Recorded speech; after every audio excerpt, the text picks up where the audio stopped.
मंत्र ही मंत्र जगत में, जो आत्म हित का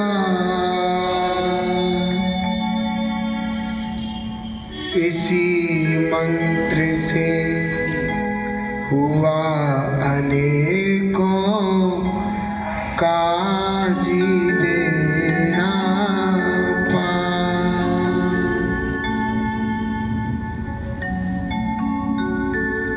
एक नगर में एक जैन नगर सेठ रहते थे। उनका मन बहुत ज्यादा धर्म में रहता था। उनकी जो सेठानी थी वो थोड़ी चिड़चिड़े स्वभाव की थी और उनका मन धर्म में कम लगता था। संसार, मोह, ममता, सांसारिक भोग विलास, इन चीजों में सेठानी का मन ज्यादा रहता था। एक दिन की बात है, सेठ जी जंगल में भ्रमण करने के लिए गए थे। जंगल में भ्रमण करते करते सेठ जी ने जंगल में एक महान दिगंबर मुनिराज के दर्शन किए। मुनिराज ने सेठ जी को वैराग्य रूप संबोधन किया। सेठ जी, तुम्हें यह संसार धोखेबाज नहीं लगता? ये संसार, ये शरीर, ये भोग नष्ट हो जाने वाले नहीं है क्या? जिनको हम अपना मानते हैं, क्या वे मुझे छोड़ करके नहीं चले जाते? क्या आपको यह नहीं पता कि एक शरीर भी तुम्हारा एक दिन तुम्हें छोड़ करके तुमसे अलग हो जाएगा? हाँ गुरुदेव, बात तो आपकी सच है, ऐसा सेठ जी ने कहा। तो मुनिराज कहने लगे, फिर सेठ जी, आपका मन इस संसार से विरक्त क्यों नहीं होता? अपने आत्मा के लिए तुम कुछ नहीं करोगे? सेठ जी के मन में मुनिराज के वचनों का प्रभाव पड़ गया और उनके हृदय में वैराग्य छा गया। वे तुरंत घर पहुंचे। सेठानी, ओ सेठानी, अरे सेठानी। सेठानी आई। कहिए स्वामी, आपने मुझे याद किया? आप हारे थके आए होंगे। लाओ, मैं तुम्हें शीतल जल से आपके चरण झुला देती हूँ। नहीं सेठानी, सेठानी, तुमने हमारा बहुत सारा साथ दिया है। अब तक तुमने मेरी बहुत सेवा की। नहीं सेठ जी, ये तो मेरा धर्म है। सेठानी, अब मुझे संसार अच्छा नहीं लगता। मेरा इस संसार में जी नहीं करता। यह संसार मुझे कांटों की चुभन जैसा लगता है। अब मेरे भाव इस दुख रूप संसार में बिल्कुल नहीं लगते। मतलब सेठ जी, मतलब ये सेठानी कि बस मैं आपको यह बताने आया था कि अब मैं दिगंबर मुनिराज की दीक्षा धारण करके अपने आत्मा का कल्याण करना चाहता हूं। क्या कह रहे हो तुम? अभी कितने दिन हुए हैं? सेठ जी, तुम्हारे मन में भी ऐसा ख्याल कैसे आ गया? मुझे पता था सेठानी, आप यही बात कहोगी। और क्या कहूं सेठ जी, आप आपकी बातों को सुन करके तो मुझे भय प्रारंभ हो गया, मेरा दिल धड़कने लगा है। सेठानी देखो, दीक्षा की बात थी तो मैं गुरुदेव के निकट वहीं ले लेता, परंतु मेरे मन में आया कि सेठानी को अपनी वार्ता सारी बतानी चाहिए, इसलिए मैं तुम्हारे पास स्वीकृति लेने के लिए आया। सेठ जी, आप ही स्वीकृति ले रहे हैं? आपने तो मेरे शरीर से प्राण ही खींच लिए। सेठानी, अच्छा एक बात बता, किसी का कोई भरोसा है? आज है और कल नहीं। आज मैं तुम्हारे सामने खड़ा हूं और अभी मैं मेरी मृत्यु। सेठ जी, आप ऐसी बातें ना करो। आप क्या कह रही हो? आपको कुछ पता है? सत्यता को स्वीकार करो सेठानी, ये सत्य है। व्यक्ति के जीवन का कुछ भरोसा नहीं है। व्यक्ति का जीवन कब पानी के बड़बूले के समान नष्ट हो जाए। तुम अंधी मत बनो। सेठ जी, मेरे से नहीं हो पाएगा, मैं ये सहन नहीं कर पाऊंगी। और फिर अभी तो हमारे कोई बच्चा भी नहीं है। ये सब कुछ आप किसको छोड़ करके जाओगे? सेठानी, किसका क्या हुआ है? क्या संपत्ति, क्या वंश परंपरा, ये सब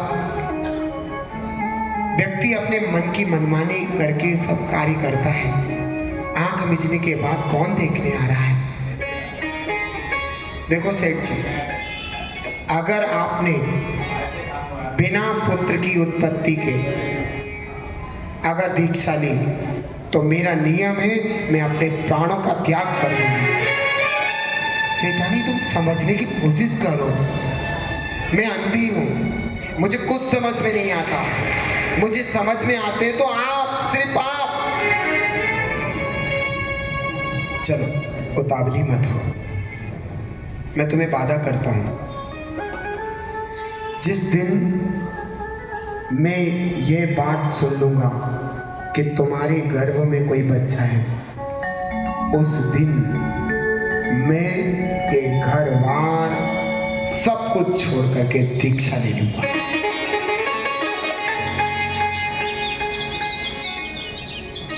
पता नहीं सेठ जी को क्या हो गया, दीक्षा दीक्षा दीक्षा, पागल हो गए हैं।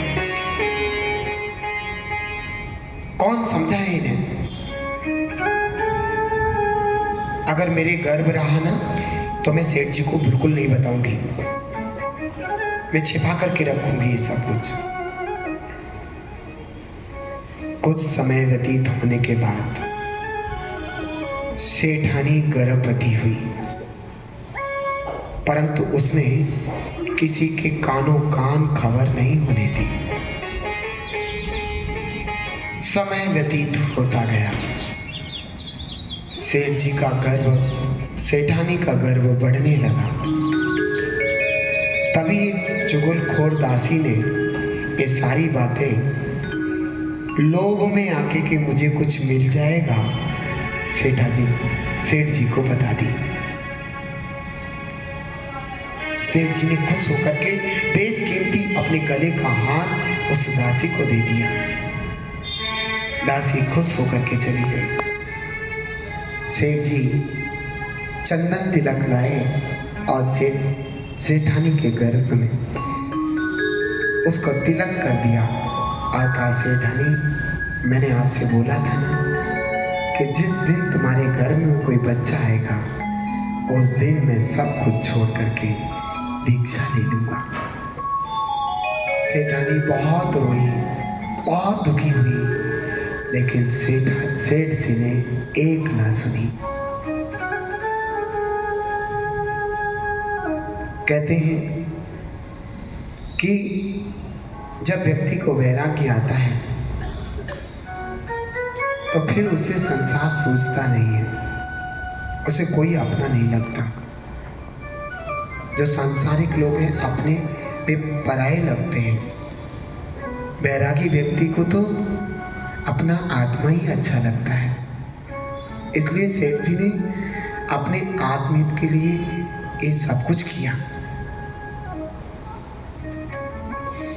जीवन के किसी भी क्षण में वैराग्य उमड़ सकता है। संसार में रहकर प्राणी संसार को दस सकता है। इधर सेठ जी ने जाकर के जैनेश्वरी दीक्षा धारण कर ली। उधर सेठानी बहुत परेशान थी, बड़ी दुखी थी। गर्भ के 9 माह पूर्ण होने के बाद उसने एक सुंदर से बच्चे को जन्म दिया।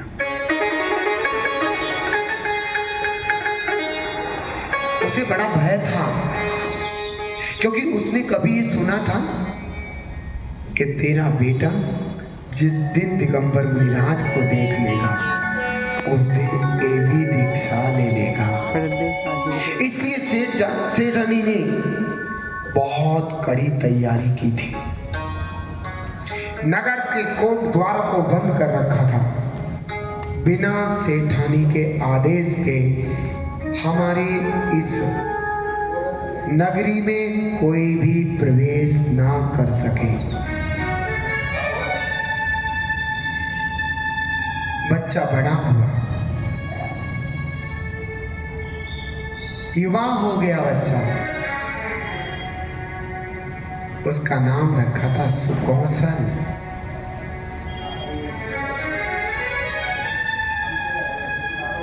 वह बच्चा महल की छत पर सेठानी के साथ और अपनी धाय माता के साथ बैठा था। उधर से वही दिगंबर मुनिराज जो कभी इस नगर के सेठ थे, आहार हेतु नगर की ओर प्रवेश करते हैं। नगर के जो पहरेदार थे वो सेठानी को आके बताते हैं, सेठानी जी एक दिगंबर मुनिराज आहार हेतु नगर में प्रवेश करना चाहते हैं। सेठानी की आज्ञा हुई, जाओ उन्हें धक्के मार करके बाहर निकाल दिया जाए। और उन मुनिराज को धक्के मार मार करके नगर से बाहर निकाल दिया।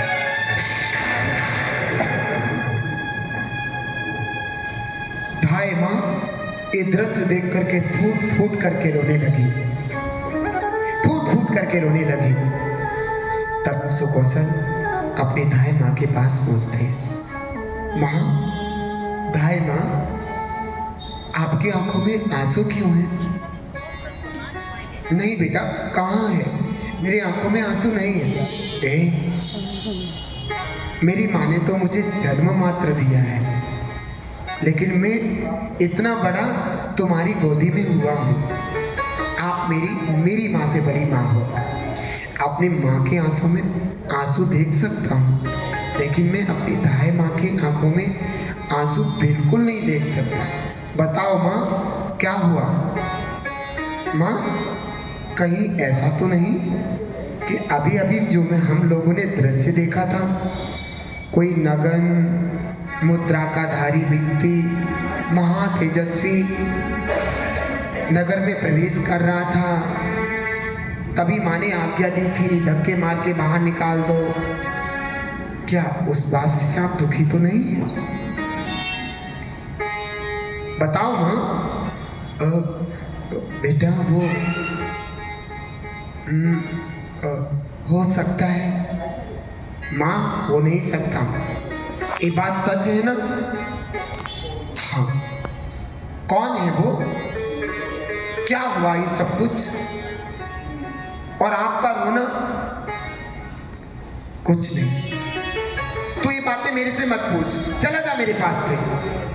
माँ, मैं इतना सीधा नहीं हूं कि मैं आपके पास से चला जाऊं। मुझे बताओ हुआ क्या?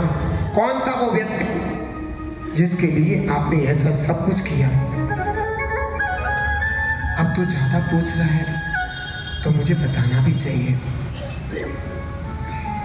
वो थे इस नगर के सेठ, तेरे पिता। पिता इस दशा में? पुत्र, ये दशा दुनिया की सबसे पूज्य दशा है।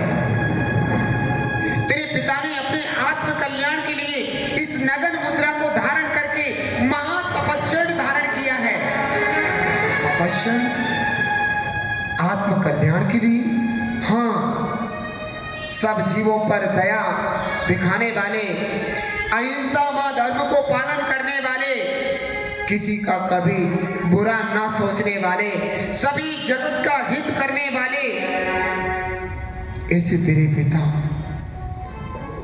ये सब कुछ नगरी उन्हीं को तो थी। आज उनकी अपनी नगरी से उन्हें धक्के मार मार करके निकाल दिया गया। 24 घंटे में एक बार आहार जल लेते हैं मात्र, और उन्हीं की नगरी में उन्हीं की संपत्ति सब कुछ होने पर भी उन्हें एक गिलास आहार भी नसीब न हो। ये दृश्य देख करके मेरे आंखों में आंसू भर आए। बहुत सुंदर मां, बहुत सुंदर। तुमने तो मेरा हृदय गदगद कर दिया। मतलब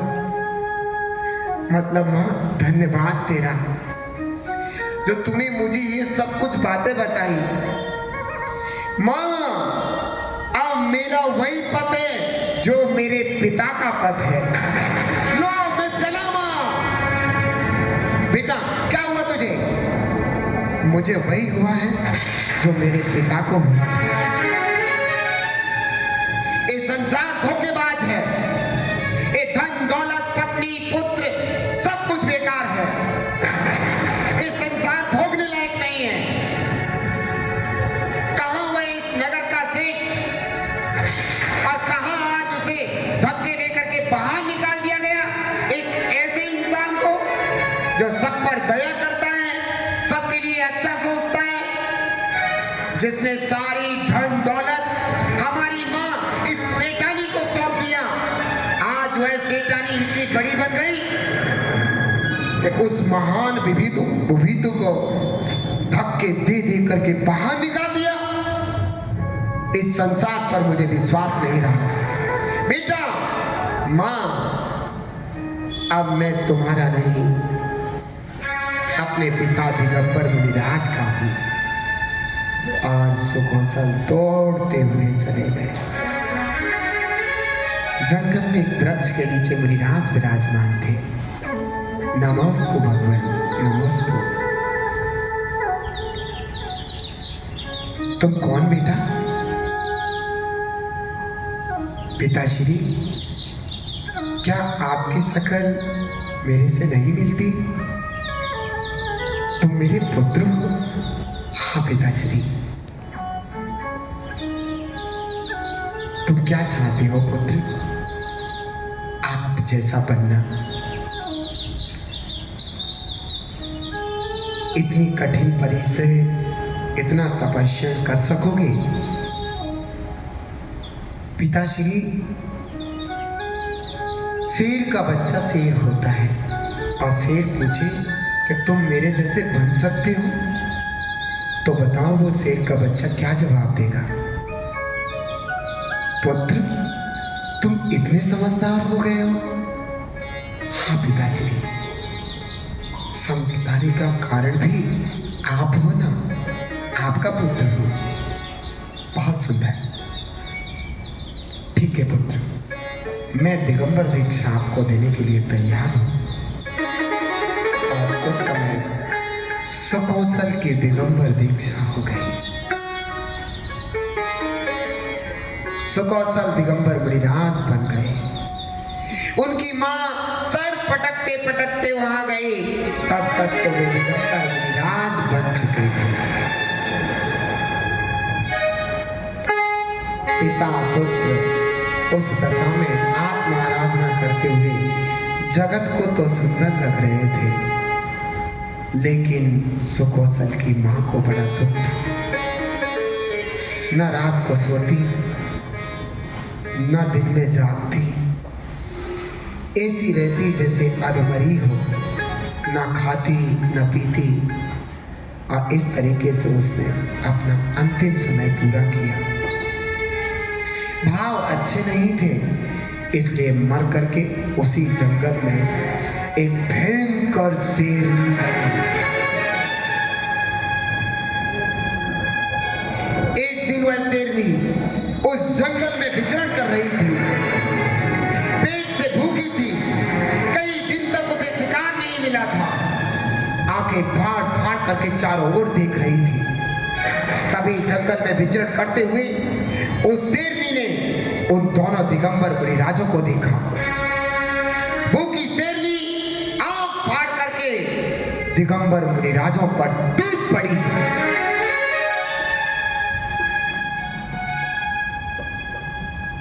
और वे दिगंबर मुनिराज उस शेरनी को आते देख करके ध्यानस्थ हो गए, ध्यान में लीन थे।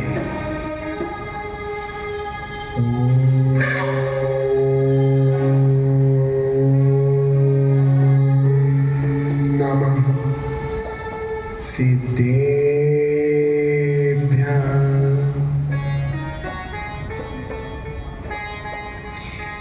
आंख बंद करके ध्यानस्थ थे।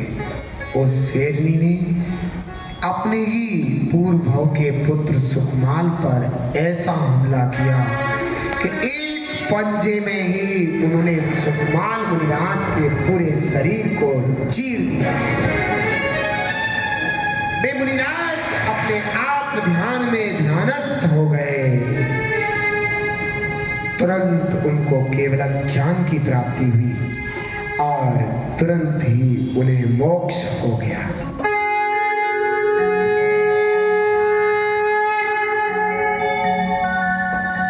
जब वह शेरनी उन सुकमाल मुनिराज के शरीर को भक्षण कर रही थी तो उसने कंधे पर वह निशान देखा जो कि उसके पुत्र के कंधे पर था।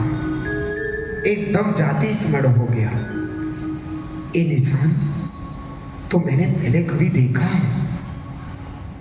मैं कौन हूं, ये कौन है? इतने में उसे पता चला मैं तो पूर्व बहू की इसकी मां हूं, ये तो मेरा पुत्र था, मैंने क्या कर दिया? इतने में सुकौशल के पिता अपने ध्यान से बाहर आते हैं। उन्होंने देखा कि शेरनी शांत हो चुकी है। तब कहते हैं, ओहो देख जगत की माया, एक मां अपने पुत्र को भक्षण कर रही है। एक मां जिस पुत्र के दीक्षा लेने पर तड़प तड़प के मरी, आज वही मां अपने पंजों के द्वारा पुत्र के शरीर को फाड़ करके टुकड़े कर रही है। हाँ, मैं गलत हूं, मैं पापनी हूं, मैंने अनर्थ कर डाला, मैं क्या करूं? हे मुनीश्वर मुझे संबोधित कीजिए। हे शेरनी, जो तूने किया है वो योग्य नहीं था। दिगंबर मुनिराज के इस तरीके से उपसर्ग करने का फल घोर नरक है, घोर नरक। क्षमा करे मुनीश्वर, क्षमा करे। लेकिन हे शेरनी दुखी मत हो, ये तेरा पुत्र अभी अभी मोक्ष पधार चुका है, संसार के बंधनों से छूटकर भगवान बन चुका है। तू अपने भाव और भव को सुधार, जिससे कि तेरा जीवन पावन और पवित्र बन जाए। भव्य जीवों, इस कहानी को सुनकर के अपने जीवन में ऐसे भाव लाना कि कभी भी हमारे भाव देव शास्त्र गुरु के प्रति, सच्चे देव सागुरु के प्रति ऐसे ना हो। हमेशा जिन धर्म के प्रति अच्छे भाव हों, अपने दिगंबर मुनिराजों के प्रति निर्मल भाव हो, यही इस कहानी, इस कथा को सुनाने का मेरा मुख्य अभिप्राय था। इति शुभ।